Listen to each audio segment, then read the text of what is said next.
예, 오늘 말씀의 제목은 하나님의 크심과 하나님의 임재입니다.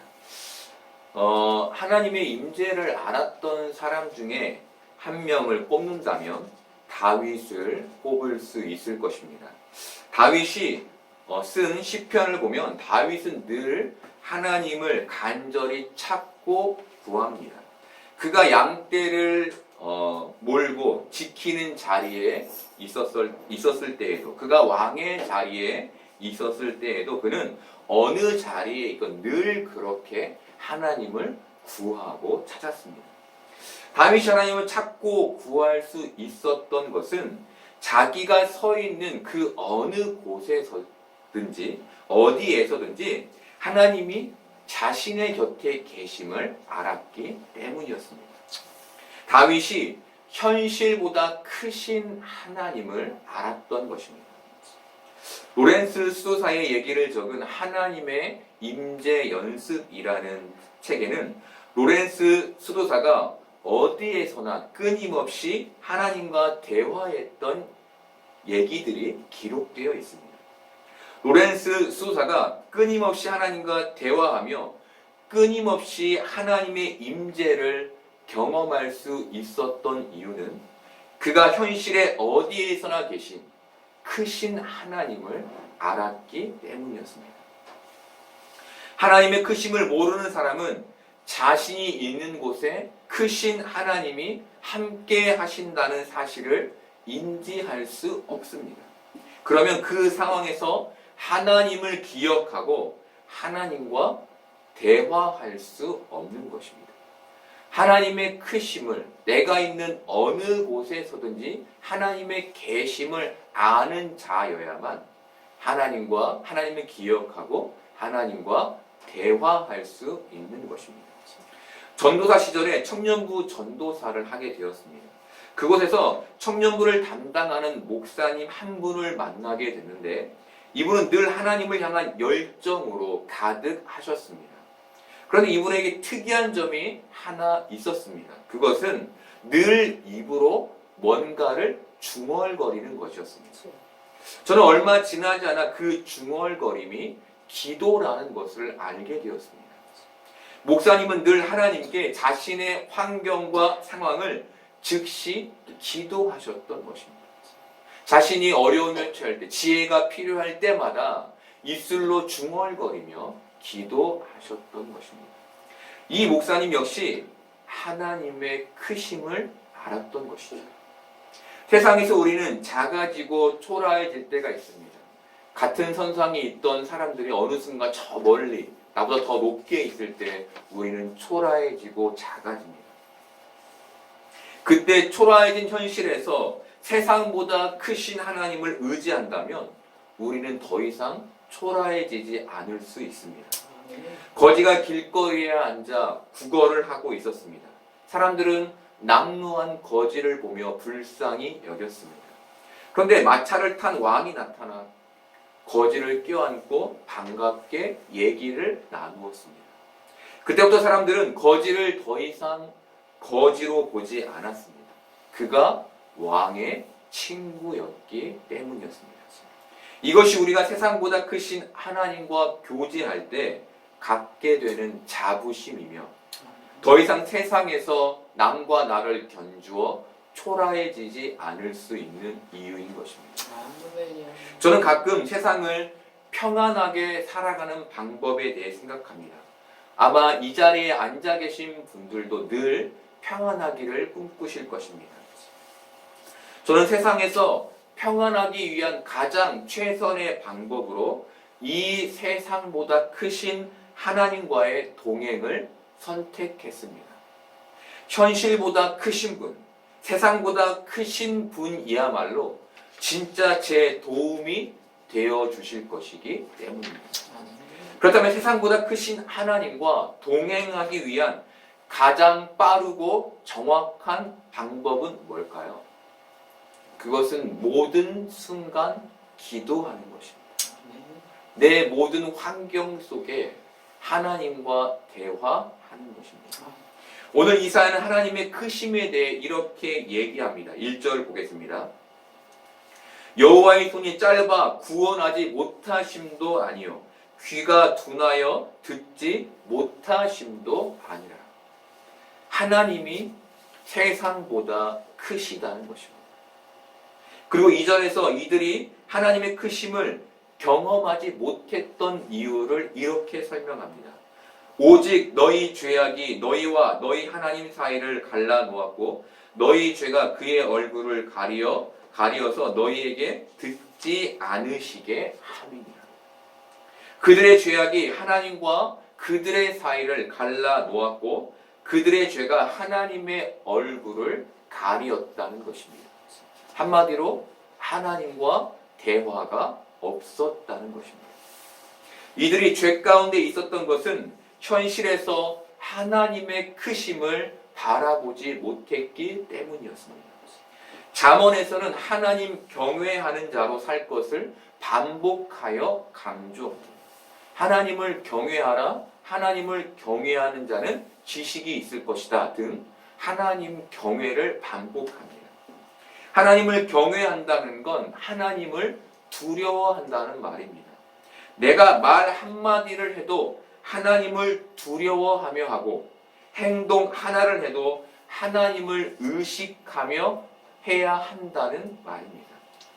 다르게 표현하면 어디에서든지 하나님을 기억해야 한다는 말입니다. 하나님의 크심을 알 때 하나님을 기억하게 되겠죠.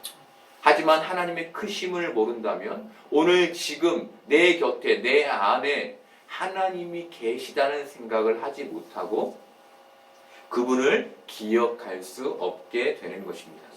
2007년에 개봉한 밀양이라는 영화는 기독교인들의 믿음과 전도연의 믿음을 비교하여 보여줍니다.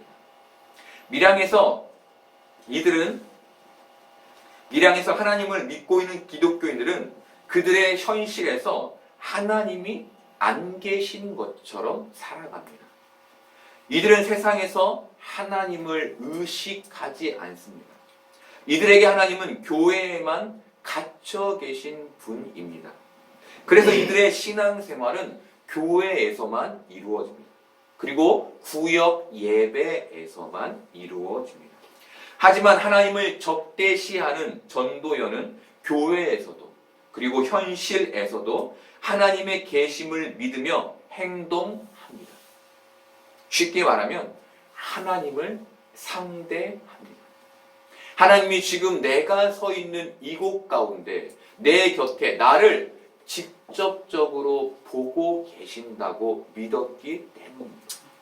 그래서 전도연이 하나님을 적대시하며 하나님을 상대할 수 있었던 것입니다.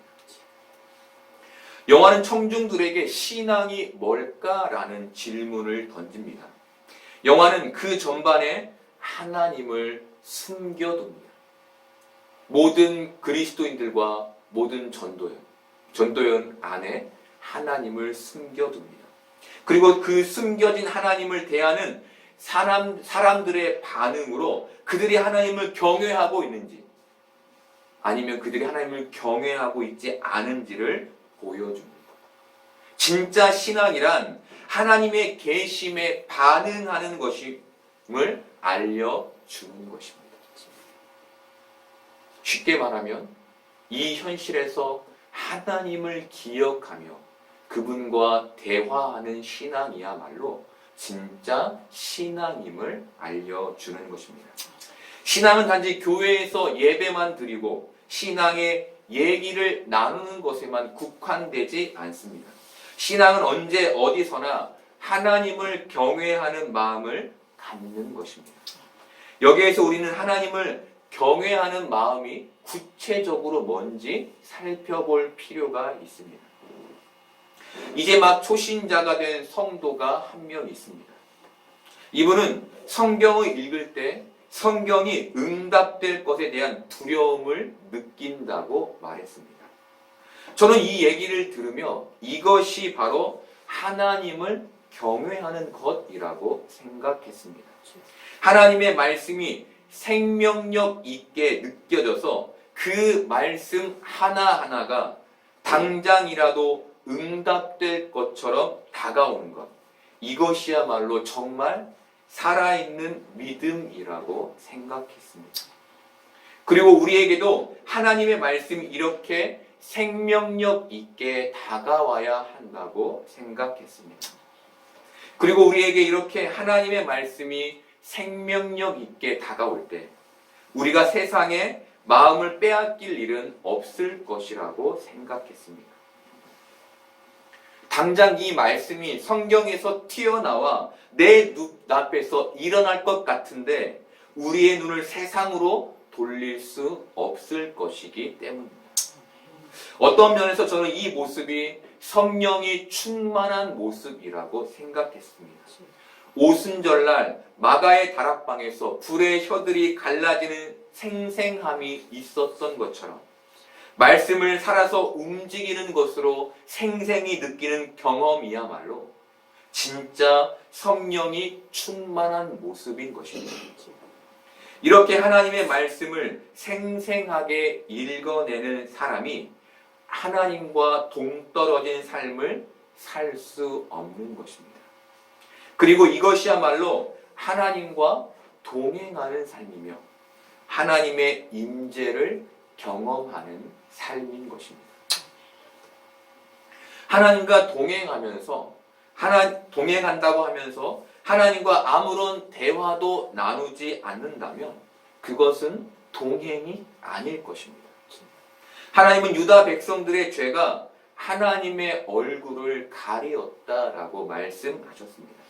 이것은 그들이 율법을 중심으로 수많은 예배를 드렸지만 하나님을 생생하게 살아계신 하나님으로 누리지 못하고 있었음을 보여줍니다.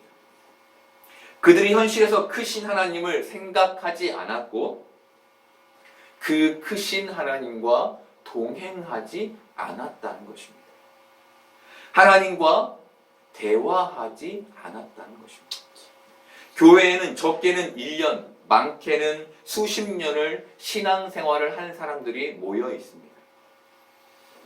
그래서 말씀을 듣는 자세에도 차이가 납니다. 1년 된 초신자는 성경의 언어를 잘 모릅니다. 그래서 들어도 이해가 쉽지 않습니다. 반면 수십 년을 신앙생활 하신 분들은 교회의 용어에 익숙합니다. 그래서 신앙의 용어가 익숙하게 들립니다. 문제는 여기에서 시작됩니다. 신앙의 용어가 익숙하게 들리기 때문에 익숙하지 않아서 새롭게 듣는 사람보다 신앙의 생동감이 떨어질 수 있기 때문입니다. 신앙의 역동성, 살아계신 생생하게 우리와 함께 하신 하나님의 임재를 더 못 누리게 되는 것입니다. 신앙의 생동감을 회복하려면 익숙한 단어라도 익숙하지 않게 들으려는 노력이 필요합니다. 자리에 앉아서 익숙하게 들리는 말로 말을 흘려보내는 것이 아니라 그 말씀이 내게 무엇을 말하고 있는지 익숙하지 않게 들어야 하는 것입니다. 그렇다면 어떻게 익숙한 단어를 익숙하지 않게 들을 수 있을까요? 어떻게 같은 단어를 매일 새롭게 들을 수 있을까요? 그것은 매일 새로운 하나님을 만나는 것으로 가능합니다. 다윗은 시편에서 새 노래로 하나님을 찬양합니다. 매일 그가 어떻게 새 노래를 부를 수 있었던 것일까요? 그것은 다윗이 잠에서 깨어 일어나면서 하나님을 찾았기 때문이라고 저는 생각했습니다. 하나님께서 아침마다 하나님을 찾고 구하는 다윗에게 그 아침마다 새 마음을 부어 주신 것이죠. 그래서 그가 늘 그 새 마음으로 새 노래를 부를 수 있었던 것입니다. 예레미야는 유다가 바벨론에 멸망하기 직전에 사역했던 선지자입니다. 그는 예루살렘이 파괴되는 것을 보며 슬퍼했습니다. 그리고 그가 그 노래를 지어 불렀는데 그것이 바로 예레미야 애가입니다. 하지만 예레미야는 슬픔과 함께 구원과 소망도 노래합니다. 그리고 그는 예레미야 애가 3장 22절과 23절에서 여호와의 인자와 긍휼이 무궁하심으로 우리가 진멸되지 아니함이니이다. 이것들이 아침마다 새로우니 주의 성실하심이 크시도소이다 라고 고백합니다. 예레미야에게 그가 눈을 뜨는 아침마다 자신의 세상이 파괴되어 있었지만 새로웠던 것입니다. 예레미야가 그 환난의 때에 구원의 소망을 잃지 않고 그 파괴된 성전을 보며 새로움을 고백할 수 있었던 것은 하나님께서 그의 인자하심과 긍휼을 아침마다 그에게 보여주셨기 때문이었습니다. 나이가 90이 넘은 권사님의 간증을 보게 되었습니다. 권사님은 나이가 90이 넘게 되면 곁에 친구들이 거의 남지 않는다고 말씀하시며 그래서 아침에 눈을 뜨는 것이 하나님께 얼마나 감사한지 모릅니다 라고 말씀하셨습니다. 권사님은 아침에 눈을 뜰 때마다 하나님이 주시는 새로운 생명의 은혜를 누리고 계시는 것입니다. 늘 아침마다 하나님을 기억하신 것이죠. 그리고 그의 입술에 새로운 삶의 고백들을 할 수 있게 되신 것입니다. 현대인들은 바쁜 일상을 삽니다. 아침에 눈을 뜨면 씻고 출근하기 바쁩니다. 그리고 하루 종일 업무에 시달립니다. 퇴근하고 집에 돌아오면 쉬고 싶습니다. 쳇바퀴처럼 돌아가는 일상에서 하나님을 생각하기란 여간 쉬운 일이 아닙니다. 하지만 그럼에도 우리가 하나님을 찾는다면 하나님은 우리에게 다윗에게 주셨던 생생한 하나님의 새로움을 우리에게도 주실 것입니다. 아멘. 그리고 우리의 삶은 하나님의 새로움으로 바뀌게 될 것입니다. 하나님이 주시는 새로움은 어제의 새로움이 아닙니다. 하나님이 주시는 새로움은 우리가 오늘을 살 수 있게 하는 새로움입니다. 하나님이 주시는 새로움은 어제의 내가 오늘의 내가 되지 않게 해줄 새로움입니다. 그래서 예수님께서 염려를 그치라 말씀하십니다. 어제의 염려를 오늘로 가지고 오지 말라고 말씀하십니다. 하나님을 기억할 때 오늘 우리는 새로운 삶을 살 수 있기 때문입니다. 다윗은 하나님을 찾고 또 찾았습니다. 그런데 유다의 백성들은 하나님을 찾지 않았습니다. 이들은 하나님과 동행하지 않았고 하나님의 크심도 몰랐으며 하나님을 경외하지도 않았습니다. 하나님과 동떨어진 그들은 죄를 지었고 그들의 손에는 피가 가득하게 되었고 그들의 손가락에는 죄악으로 더러워지게 되었습니다. 그들은 독사의 알을 품으며 거미줄로 옷을 지어 입었습니다. 독사의 알을 품었다는 것은 성공에 집착하는 탐욕을 의미합니다. 거미줄 옷은 성공의 옷을 의미합니다. 하지만 하나님은 그 성공의 옷은 손이 스치기만 해도 찢어지게 될 옷이라고 말씀하십니다. 하나님과 멀어진 사람들은 독사의 알을 품는 위험을 감수하고서라도 그 옷이 찢어지는 수치를 감수하고서라도 세상을 얻으려 한 것입니다. 탐욕이 그들을 독사의 알을 품게 한 것이죠. 이들은 하나님의 크심을 알지 못했습니다. 이들은 우상을 섬기기 위해 우상의 신전에 들어가듯 세상을 얻기 위해 하나님의 성전에 들어갔습니다. 이들은 우상이 신전에만 있었듯 하나님도 성전에만 계실 것이라고 여겼습니다. 하지만 하나님은 성전에만 계신 하나님이 아니셨습니다. 사무엘하 7장 6, 7절을 보겠습니다. 내가 이스라엘 자손을 애굽에서 인도하여 내던 날부터 오늘까지 집에 살지 아니하고 장막과 성막 안에서 다녔나니 이스라엘 자손과 더불어 다니는 모든 곳에서 내가 내 백성 이스라엘을 먹이라고 명령한 이스라엘 어느 지파들 가운데 하나에게 내가 말하기를 너희가 어찌하여 나를 위하여 백향목 집을 건축하지 아니하였느냐고 말하였느냐. 하나님은 지금껏 성전에만, 집에만 갇혀 계시지 않았다는 것입니다. 하나님은 이스라엘 자손과 더불어 그들이 다니는 모든 곳에 함께 계셨습니다. 사람들이 하나님을 성전에 가둔 것입니다.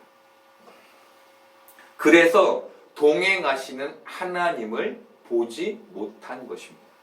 성전에만 계시다고 생각했기 때문에 성전 밖에서 악행을 저지른 것입니다. 그들이 성전에 갇힐 수 없는 크신 하나님을 보지 못한 것입니다. 혹시 우리도 하나님이 교회에만 갇혀 계시다고 생각하며 살고 있지 않습니까? 그래서 교회 안에서는 신앙을 가지고 예배하지만 교회 밖에서는 신앙이 없는 것처럼 살고 계시지는 않습니까? 크신 하나님은 교회에 갇혀 계시지 않으십니다. 지금도 우리와 함께 동행하고 계십니다. 하나님과 동행하지 않았던 사람들의 특징이 있습니다. 성경은 그것을 두 가지로 말해줍니다. 하나는 그 발이 행악하기에 빨랐다는 것입니다. 그들이 악한 생각 그대로 행동했다는 것입니다. 생각을 말씀에 비추어 하나님과 동행하며 하나님께 물으며 행동하지 않았다는 것입니다. 탐욕이 생기면 즉흥적으로 이들은 행동했습니다. 그들은 욕심 때문에 그것을 하나님께 물을 여유가 없었습니다. 시간을 놓치면 얻을 수 없을까봐 조급했기 때문입니다. 그리고 어느 순간 이들은 하나님과 동행하지 않게 된 것입니다.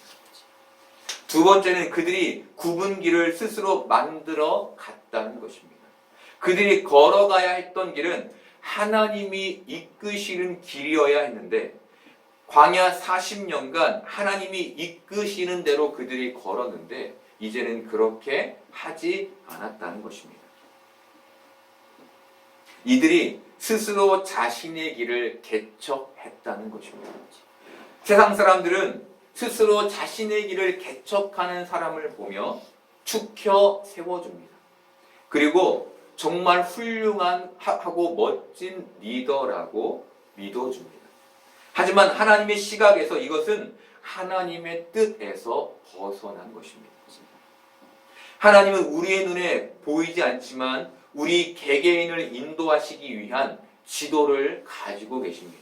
이 지도는 하나님께서 손수 만드신 것입니다. 그래서 하나님만이 우리를 제일 잘 인도하실 수 있습니다. 다윗은 시편에서 주의 말씀은 내 발의 등이요 내 길의 빛이니이다 라고 고백했습니다. 하나님이 자신의 내비게이션이셨다는 것입니다. 하나님만이, 하나님의 말씀만이, 하나님과 동행하는 것만이 하나님의 길, 하나님이 예비하신 길을 따라갈 수 있는 온전한 올바른 방법이라는 것입니다.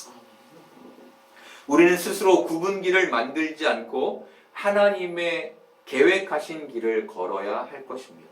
그때 우리는 이 현실에서 생생한 하나님의 동행하심을 누릴 수 있게 될 것입니다. 하나님의 임재 연습이라는 책에서 로렌스 수도사는 세상의 많은 지식과 능력으로 자신의 길을 개척하여 돈과 명성을 얻은 사람들에게 이렇게 말해줍니다. 그들에게 필요한 건 하나님의 임재 연습입니다. 우리는 늘 스스로 살 것이냐 아니면 하나님의 임재와 함께 살 것이냐 이 기로에 서게 됩니다. 바라는 것은 하나님께 묻고 듣는 임재의 길을 여러분이 걷게 되는 것입니다. 그렇게 그분의 긴 팔과 예민한 귀를 의지하여 이 땅을 사는 것입니다.